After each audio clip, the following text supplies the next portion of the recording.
ලකී කොල්ල. ලකී කොල්ල. ලකී කොල්ල අයියාගේ තාක්කුවේ. ලකී කොල්ල අයියාගේ තාක්කුවට බෑලා ඔන්න යාළුවනේ. අයියා විදිනවා කොල්ල තාක්කුවේ. බැල්ල කරේ කැමති වැඩේට. ඔය මාත් කැමති. මෙහෙම ලස්සන චූටියෙක් ඉතින් තාක්කුවේ ඉන්නවනම් කොච්චර හොඳයි. හපන්න තමයි වාට ඕනේ. හපන්නකෝ මාව හපන්නද ඉතින් කවුද හපන්නේ? නේද? අල්ලපු ගෙදරට ගිහලා හපන්නේ. මාව හපන්න ඈ.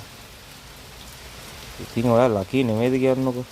මගේ සාක්කුවට බහින්න හම් වෙනවා කියන්නේ ඔයා කොහමද ලකී සුද්දෝ? ඔව්. චූචි ඥාය. ලකී කොල්ල. ලකී කොල්ල සාක්කුවේ. අඩි බලන්න ඔයාගේ ලප්ට ඇද්ද ගම්මු චූචි ඇත්තේ ටික කොට එනවා රවුලකුත් ඉන්නවා රවුල.